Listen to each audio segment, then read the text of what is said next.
What's going on? Welcome to another episode of the Wheel Wednesday Behind the Wheel podcast. I'm Scott. That's Luis. We covered all our bases. Yes, we did. There we go. Yes. All right.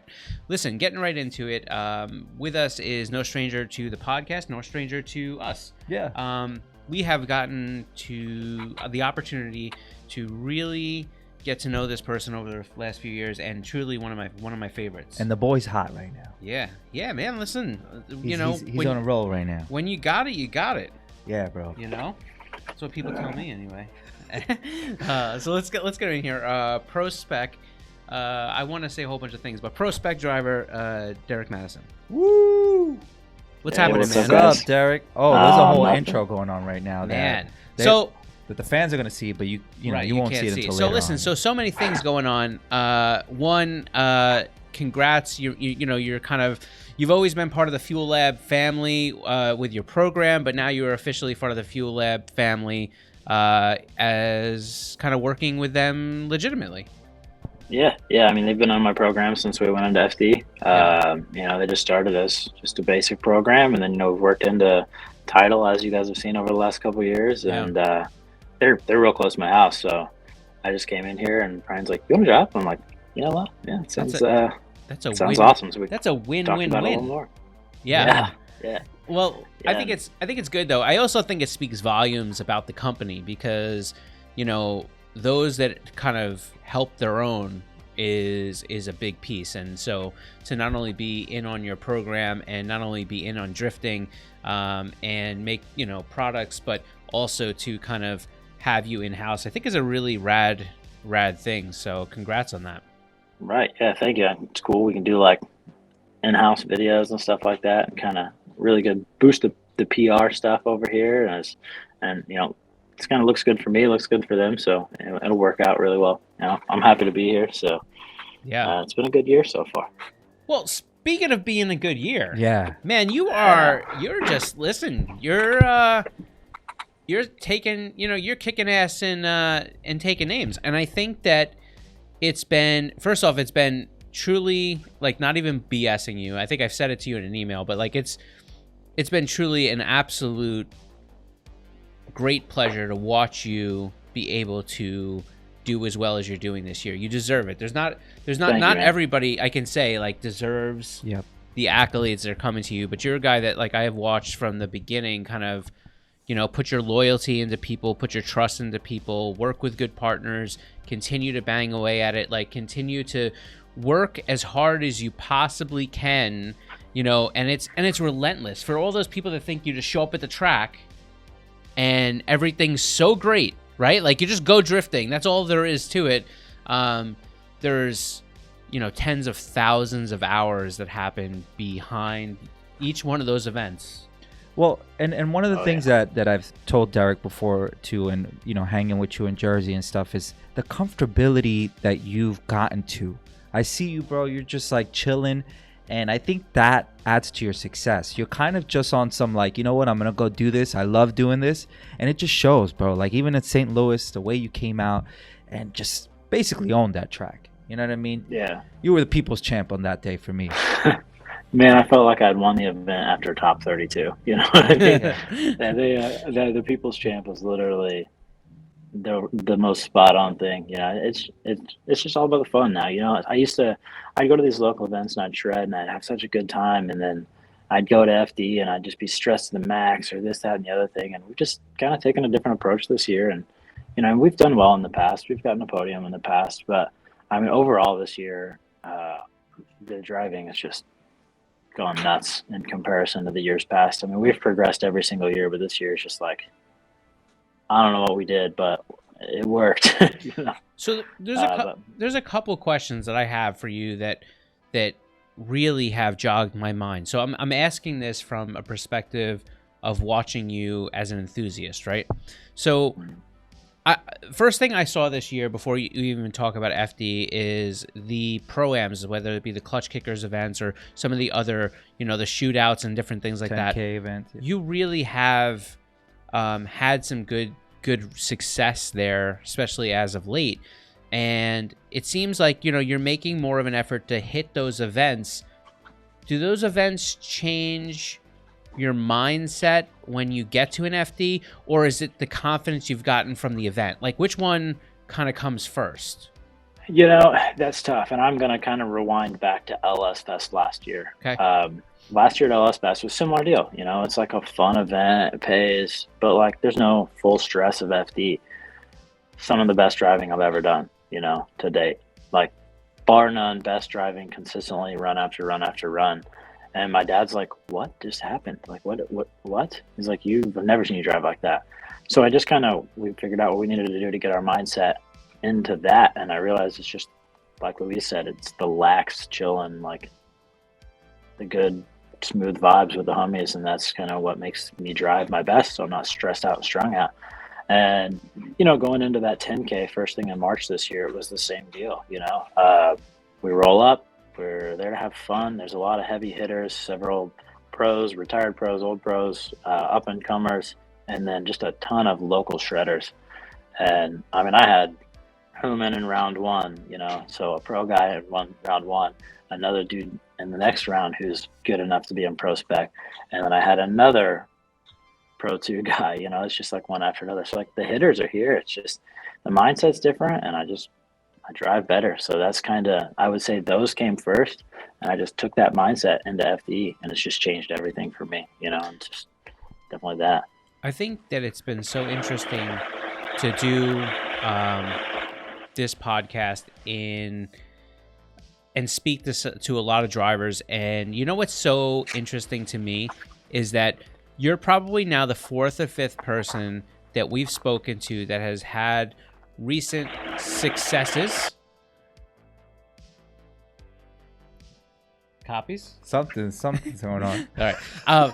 But has had recent successes or has had a really memorable showing. And what ends up happening is they always say the same thing. Well, really, I stopped thinking about it. Like, I just stopped caring. Like, I got in there and I basically just said, hey, I'm going to go hang out and have fun and whatever it may be. It's even like we just had a conversation with Human, and it's similar to the fact of like he kind of let go, and he's been having his own successes this year as well.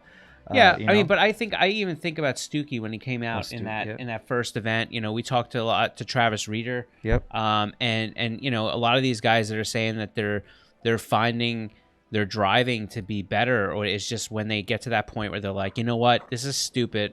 I'm not going to stress over it. I'm going to go out there. I'm just going to drive. I'm going to try to have fun. And all of a sudden, they find this level of driving that they always knew that they could do, and it starts to become a little bit more seamless. You know what I mean? Yeah, absolutely. And I mean, that's exactly what it was too. You know, I'm not stressed with these other events, and you drive really well. So right. Definitely. And the confidence helps a lot too. Now, well, right. So because you've had some really good which listen, how important are these pro-ams now to a program like yours? I don't want to, and I don't mean anything in a derogatory or none taken. Right, but like you're a low budget program. Like you do everything yourself. It's fine. You know, a lot of it's self-financed. You put your heart and soul into everything you do. So these grassroots events, there's two pieces to this that I want people to kind of line in on. First thing is that, you know, how important is that extra income to your program? But second piece is, you know, there's a lot of risk when they do these programs, right? Because they've already paid for, you know, a ProSpec season, and there's already wear and tear on the car, but they're going out to these things, you know, as a gamble, believing them in themselves. But there's extra tires, fuel, travel, lodging, etc., even for the Pro-Am events. And then you're also putting your pro car at risk because you're going out there and you could have a slip up in these events. You're not dealing with guys that, you know, that is the one thing that happens. You get to a pro level and there becomes this level of, hey, well, yeah, so you almost learn to trust them and drive with them. You get out to one of these pro events, it's like Pro-Am events, you're like, oh, well, who knows what's coming, you know? Who knows who's in front of you, you know? Yeah, no, and you're exactly right. But these events do, I mean, make a massive difference. Obviously it's no surprise or no secret that fuel went insane at the beginning of the season. Yeah. And like I had it figured out. I was able to pay for the whole season up front, which was great. And one of my crew guy goes, so what's your plan to afford diesel fuel this year? I said, do you want the real answer or do you want me to lie to you? He goes, the real one. I said, the only plan I got right now is to go win this 10K this weekend and use that to pay for the first round of fuel. That's brutal. And it is a gamble because, it's $600 and it's only 4 hours away, but I spent $600 on fuel, the hotel, tires. So I picked up 2 of my friends and I brought their cars there. So we split the fuel. So that was big money saver. And I spent I used 20 tires, I want to say, brand new GTs. So, and that's 120, 125 a piece or something. you do the math. It's a lot. So if I don't win, it's a gamble. So there's a little pressure there, but, I didn't really look at it that way. I already had the tires from last year. So in my opinion, money was already spent or whatever. It's not like I bought it just for that. But I went out and I won, and I think we ended up pocketing $1,800 once it was all said and done, which is great. But the first round being in Orlando and you spending $3,000 on fuel, hey, that's a game changer for sure. Yeah. How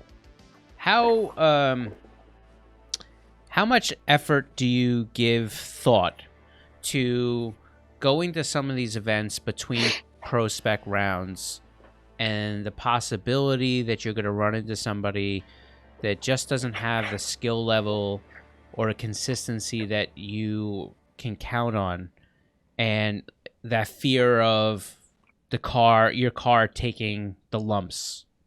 Mm-hmm. Yeah. So, I've gotten in on my fair share of fender benders, even in the pros, unfortunately it's part of it. And the likelihood of them spinning in front of me is higher. But I rely on my spotter and whoever to tell me hey, this person's been pretty consistent or they have not, if I can put it on them or what.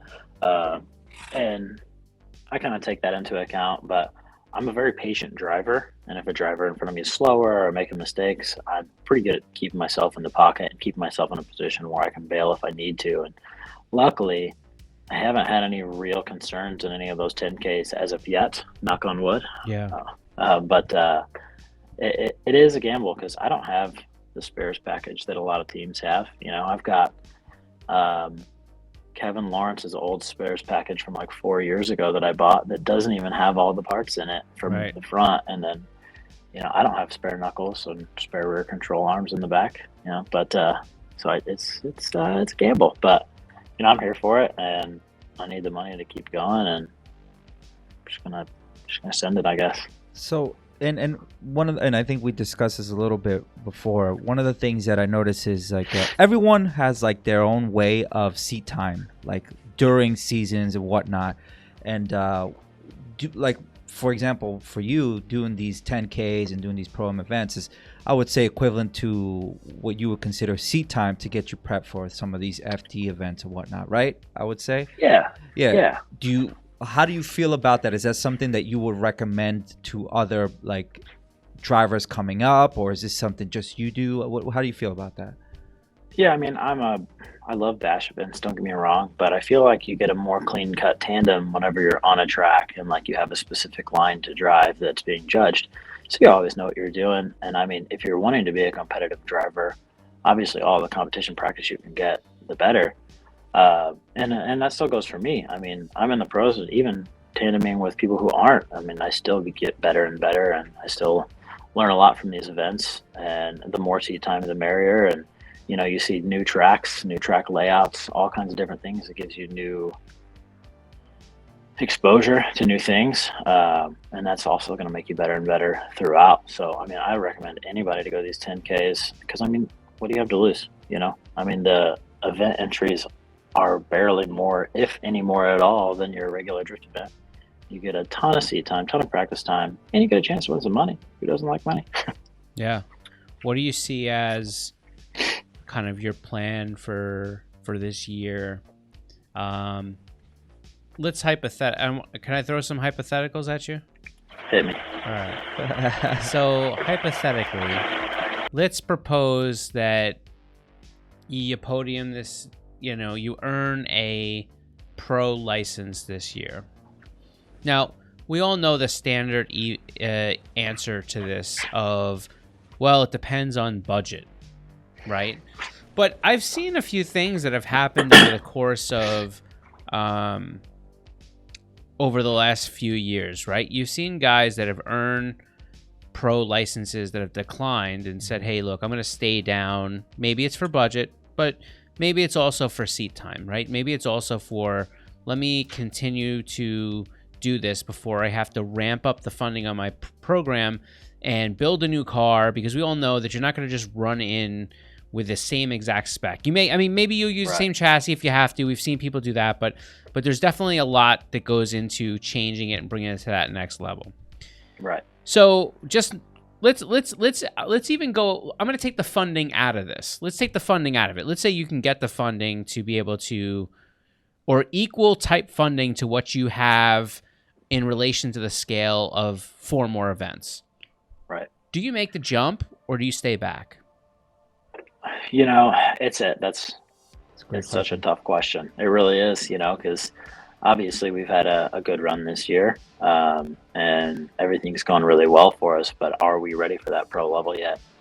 Some people would say yes, some people would say no.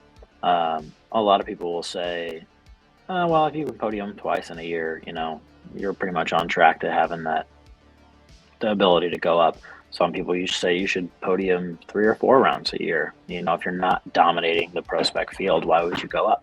Yeah. Because, you want to be able to go up and make an impact. Obviously, you're not going to go out and sweep the field or anything, but you want to be able to go up and make an impact. Like Stuckey's been driving fantastic this year. He went up and just really put a mark out there. And I want to be able to do the same thing. Rookie of the year would be sweet. But even just being able to go out and win some battles and do some good, I want to be able to do so. I'd have a lot of thinking to do. Assuming I could get the funding, I want to go. Obviously, that's end goal. I want to. And it would probably take somebody seriously talking me out of it to get me to not go up. But do I think it's the smartest idea? Maybe not. Staying down and, winning a championship would probably be the smart move before making the jump. But, they always say, if you want to get better, you drive with better drivers. And that goes with any sport or anything. I was just going to say that because you need a bar to be set. Yeah, I was just going to say that because I've heard that point of view many times when it comes down to drivers who are talking about this conversation, and a lot of them, I don't know why my one eyebrow goes up. I look like The Rock a little bit. But he could see himself. By the way, Derek. So anyhow, I'm easily distracted. So when it switches from your picture to me, I'm very, but I've heard a lot of people say, the idea here is that you always want to be driving with the best that you can because you'll rise to that level and you'll learn at a much more expedited pace than, trying to defend yourself. And I get it. I really do. And the fact that, there is a tremendous amount that doesn't really get spoken about in the sport of drifting about consistency of the people you're tandeming with. Mm-hmm. And when that consistency rises, right, knowing where they're going to be, it changes the game. And you've seen this at a lot of events where you have that smoke line. Like I think the past event was such a perfect example. You got out of the pocket, fell behind, and came through that smoke line. You had to just hope that the person in front of you is going to be where you hoped that they were going to be. Yeah. And if they weren't, exactly, you saw contact. So, I think people don't understand that there is a whole different type of driving that happens when you go from PROSPEC up to pro. And it's all part of that learning curve that you can't really experience unless you're there. Right, exactly, and that's where I'm at. And prime example was my top 32 battle with Human. I cut right through the smoke. It was dark. I had no idea. Luckily, he was right where I needed him to be because I landed right on his door. And had he have messed up or spun or something, it would have been see you later for both of us. Yeah. I want to be able to make that jump, so I have that ability to just throw it in on anybody. And unfortunately, there are sometimes where I have to stand back in the prospect practices and stuff like that, where I'm just not comfortable at giving it my all in practice. And I'm a firm believer of practice like you play. If you're competing. If you practice 3 foot back from someone's door, you're going to compete 3 foot back from someone's door. People are like, yo, it's just practice. You can chill. It's like, no, I'm not going to do that. Yeah. It's interesting. Yeah. It's interesting that's a mentality that I think that a lot of the top drivers can share, but I also think that you have a lot of people and I don't want to get into names and details, but we've had some drivers this year that have had some run-ins based off of having a contact incident. And when I start to think about some of this stuff, look, there's a lot of people that have a lot of money and a lot of work tied up into these cars, right? But this is a sport that's driven by how close you drive, how much you can mimic the person in front of you, and kind of being able to put it out there with authority so that you can not only get style points, but show that you're committed. Yeah. Right. And I think it's very difficult, while I understand all those things about building the car, the money and stuff like that, and I don't pretend to be sympathetic with it enough because I've never done it. But what I do understand is that if you're thinking about that stuff and you're worried when contact's going to happen in a sport where your proximity is part of the reason you're judged. I smiled just because now I know what he's talking about. Yeah. then I think that it's you're already in the wrong spot. Yeah. Yeah. I don't know. Yeah. I mean, I try never to be worried about it. Obviously, I'm worried about it to an extent of, can I afford to fix this? But right. Right. But I still throw it at the wall uncomfortably every single time, and I want to do whatever I can do to win. And if that means writing off a motor to do so, then whatever, junkyards have more. It's not a built 6.2 like I've got now, but hey, if it gets me through the next round, then that's what's most important. So Derek, you're right now in standings. You're sitting on top 5 right now, right? 5th place. Yep, 28 points out of first. Yes, sir. So we're going into Utah. What are you and the team looking to accomplish for this season as far as Team Derek Madison? I want to be top 3. I mean, there's nothing around it. I'm going to finish in the top 3.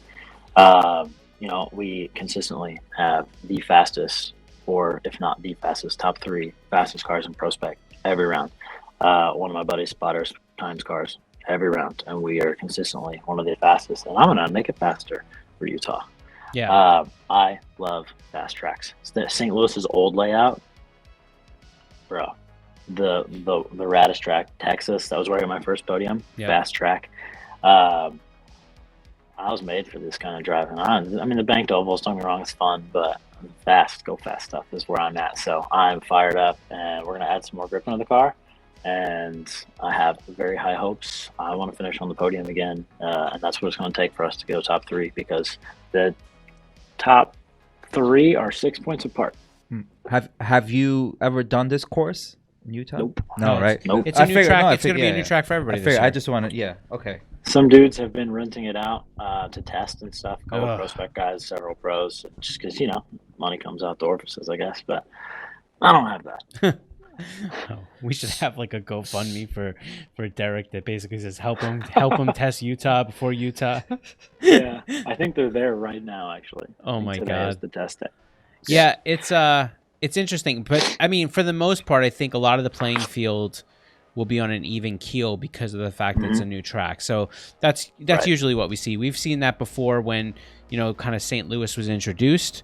We've seen that before. Kind of where they've pivoted to some other events. But at the end of the day, I think for the most part, like you said, what it's gonna, roughly it's gonna be pretty quick. So it should be exciting to see what's going down. Yeah. So, and I'm saying this because I want to get you back to work. We're all working here, and yeah, I know you're on your lunch break. Thank you, Derek, for doing this for us. By the way, on your lunch break, yeah, I appreciate that. We should have bought him a burrito or something. Happy to anytime for sure. But all right. So the last question I want to ask you now: if you can kind of write, well, you are writing your own timeline as far as what you're doing here, and you kind of vaguely answered this, but in the future, let's say 2023, what does Derek Madison's future look like in drifting? Assuming we have a good budget, and if we don't make it to pro, I will do every single 10K that I can do within a 10-hour radius. There's rumor that Riverside is going to do maybe another 50K besides the one that they're already planning on doing. If they do that, I'm going to do them both, because 25K to win is some cash.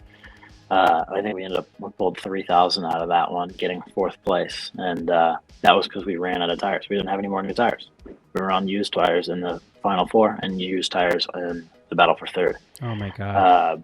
So we were less than fortunate for that, but I'm going to do all of that and then a full ProSpec season. Like I said, I love LS Fest. That's a great event. It's huge, fun event, and it pays a little bit, but I just do it for the experience. It's a lot of fun.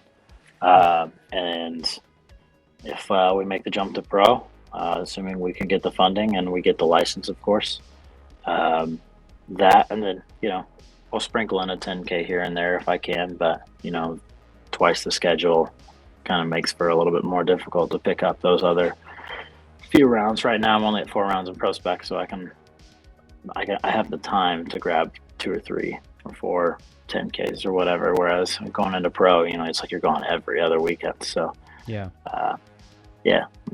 but I would like to be in pro by 2024. I would say no later is my goal. And you know what, I really think that you'll get there. Before we let you go, okay.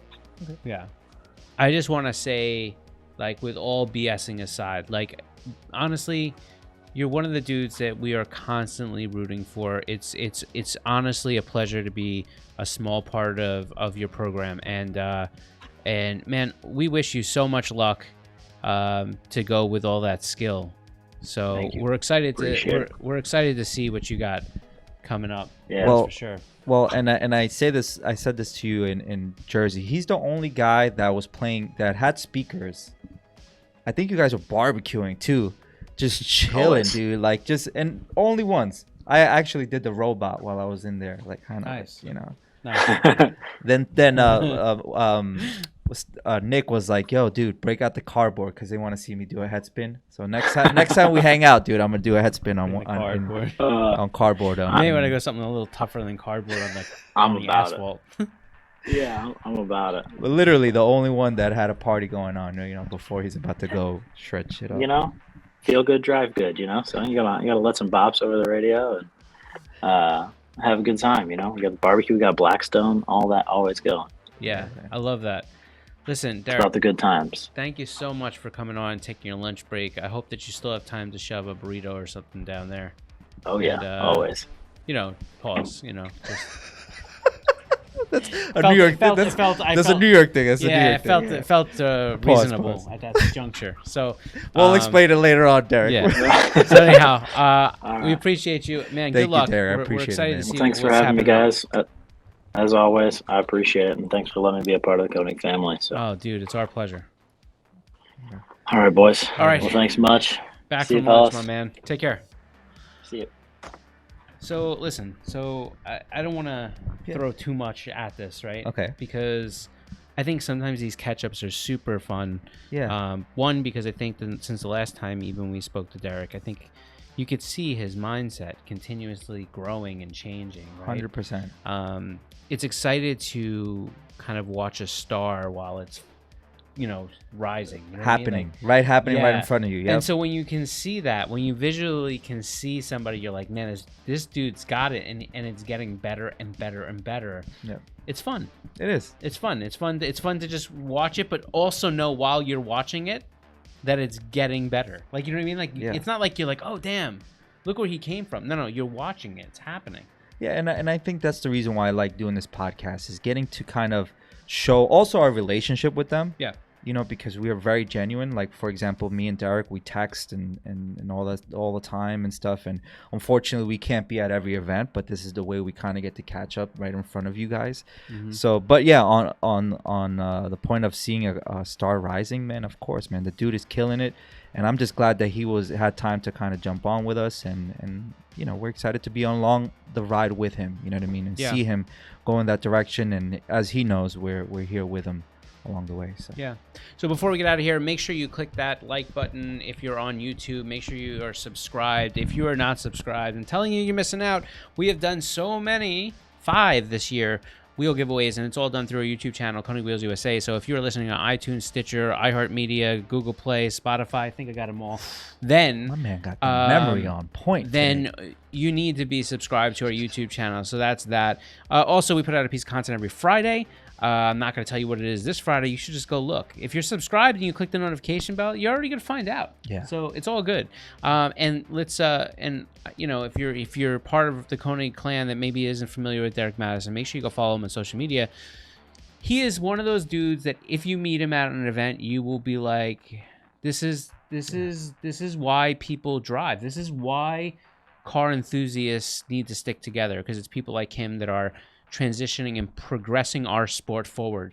So whenever you have to think about whether you should have race cars in your life, this guy is a reason you should. Yes, sir. That's it. Thanks for hanging out with us. We will be back here next Wednesday at 3 p.m. Eastern, like we are every Wednesday on YouTube. And don't forget that we go live 2 p.m. Eastern every Wednesday, right before the podcast on Instagram and Facebook, where we answer all your questions. We do Q&A. So, you know, hop in there, ask some questions, hang out with us, and we will catch you next week. Take care of yourself. Peace. Peace.